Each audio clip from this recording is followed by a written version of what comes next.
Terima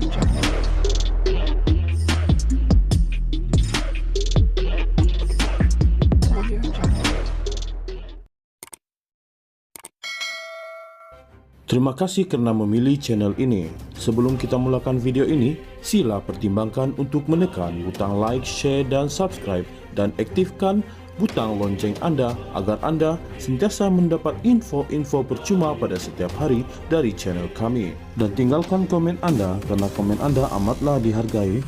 Terima kasih. Membayangkan satu konflik berlarutan sejak tertubuhnya kerajaan perpaduan selepas PRU15 hampir menuju pengakhirannya. Dengan timbalan Perdana Menteri Fadillah Yusuf dikerusi-pengerusi bersama Ketua Pembangkang Hamzah Zainuddin, Ketua WIP Perikatan Nasional PN Taqiyuddin Hasan, dan Ahli Parlimen Beluran Ronald Kiandi, kemesraan yang dipertontonkan nampak bukan dibuat-buat, tapi orang politik berkemungkinan apa sahaja.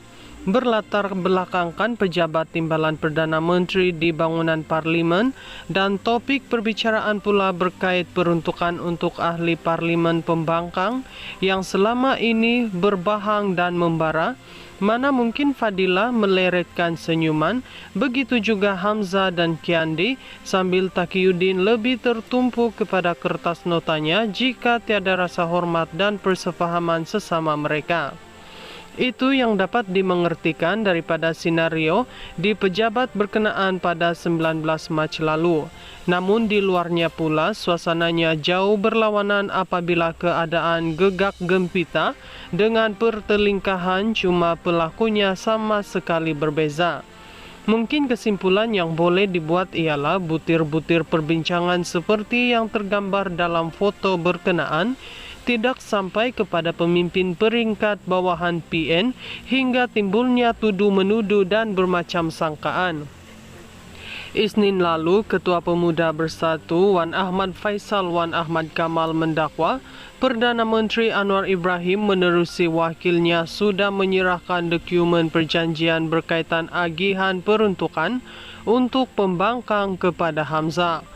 Dakwaannya itu seperti mengulangi kenyataan ahli parlimen Ketere Clear Muhammad Nur pada 15 Mac lalu bahawa kerajaan menawarkan kepada Hamzah satu perjanjian keyakinan dan perbekalan CSA sebagai membuka peluang kepada wakil rakyat pembangkang untuk menerima peruntukan yang telah lama mereka nanti-nantikan. Masalahnya, ia tidak pun seperti didakwa.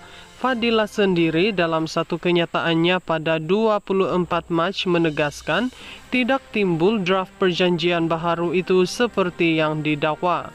Pertemuan di Parlimen 19 Mac lalu tambahnya hanya mendengar permohonan PN dan apa yang mereka tawarkan. Tiada lebih, tiada kurang. Malah, tiada perbincangan mengenai apa-apa perjanjian pun. Apa yang disahkan oleh timbalan Perdana Menteri ialah tiada sebarang dokumen diberi ataupun diterima. Jadi, dari mana datangnya cerita wakil Anwar ada beri draft kepada Hamzah?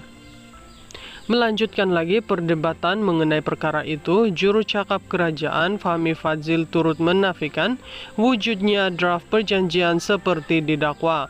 Semakan yang dilakukannya dengan pejabat Perdana Menteri PMO, Ketua Setiausaha Politik Anwar Samsul Iskandar Muhammad Akin, dan beberapa pegawai lain juga mendapati tiada draft diserahkan seperti didakwa Wan Faisal. Fahmi bukan sekadar menafikan wujudnya draft perjanjian itu, malah turut menyindir Wan Faisal sebagai mungkin mencetak draft perjanjiannya sendiri.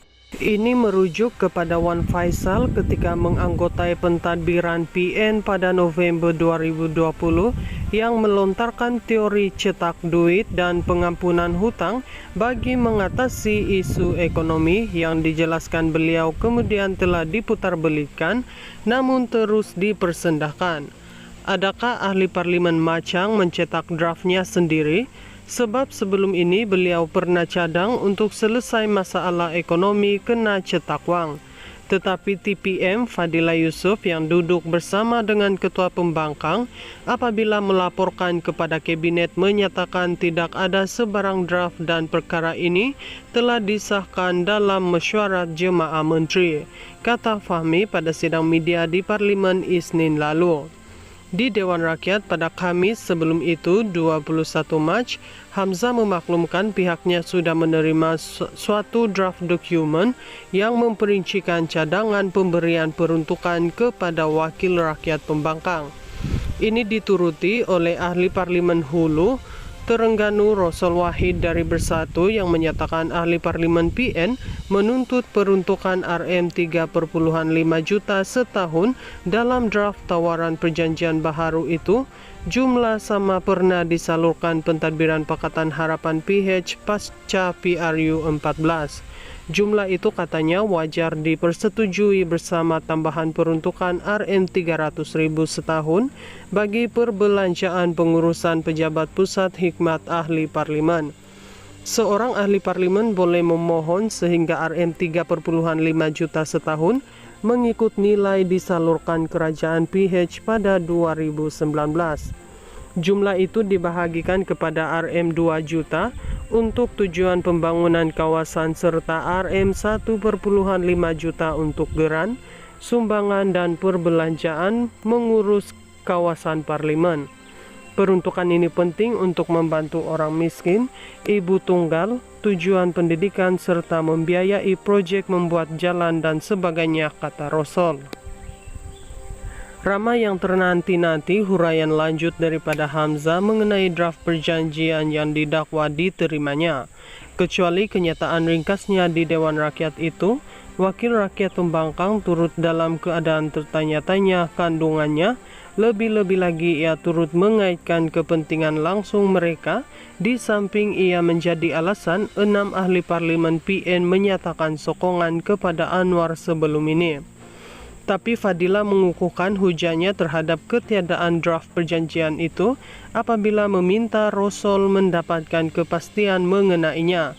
Tidak logiklah Fadila yang diberi tanggung jawab oleh Anwar berunding dengan Pembangkang berhubung peruntukan ahli parlimen tidak dirujuk atau dimaklumkan mengenainya.